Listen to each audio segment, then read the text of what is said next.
Hello, third graders. This is Mrs. Mogul, and today I am going to read you this story called Those Shoes. This story is actually a story that's found in your Orange Reach for Reading book, but today you don't need your Reach for Reading book. You're just going to follow along in this video. Now, it's important that you are a good reader, and a good reader follows along, keeps their eyes on the screen, and listens and observes the pages as I read them. So, before we talk about anything in the story, I want to show you some of the pictures. I want you to notice the characters in our story. I want you to recognize the setting. Where does our story take place? Looks like they're getting some lunch.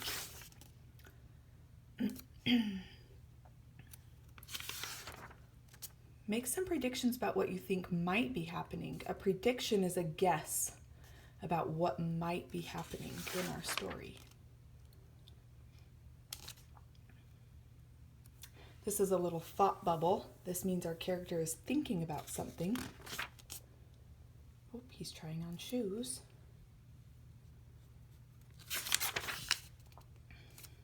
Back at school, there's another one. Oh, here's another thought bubble. He says, I'm not going to do it. I wonder what he's not going to do.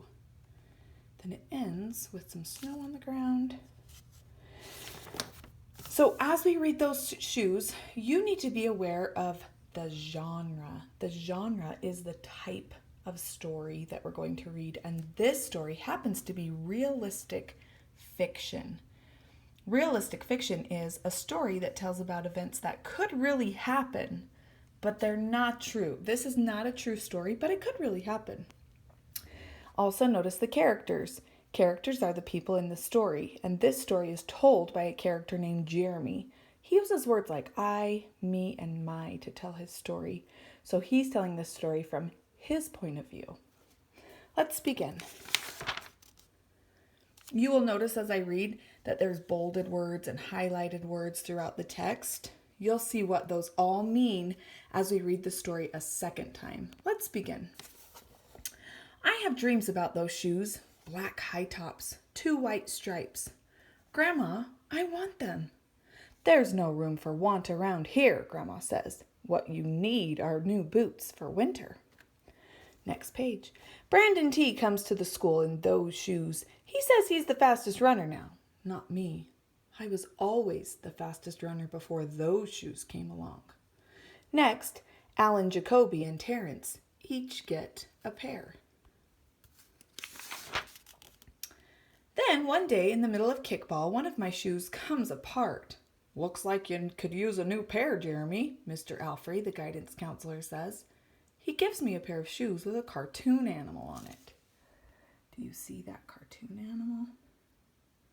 Notice Jeremy's face. Does he look excited about those shoes?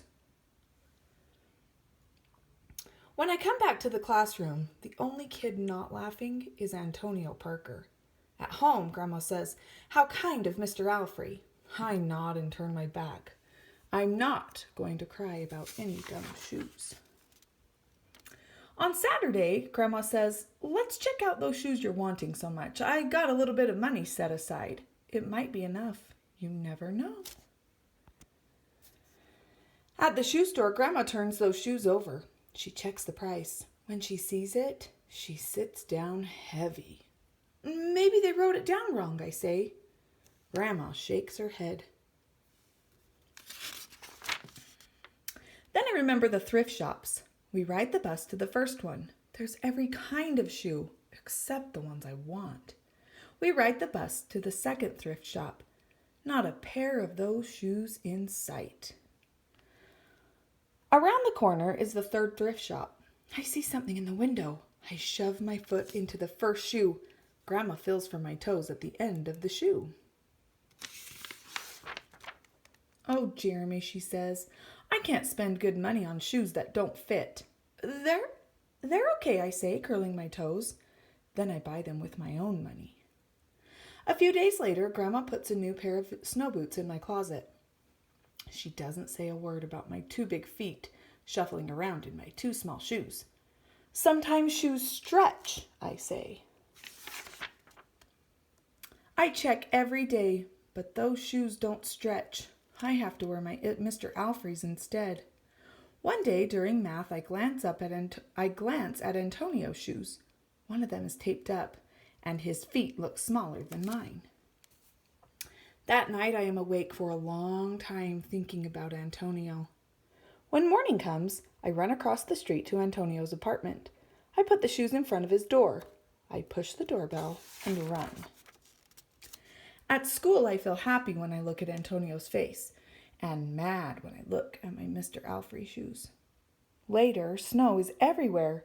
Then I remember what I have in my backpack, new black boots. Standing in line to go to recess, Antonio leans forward. "Thanks," he says. I smile and give him a nudge. "Let's race." And that's the end of our story.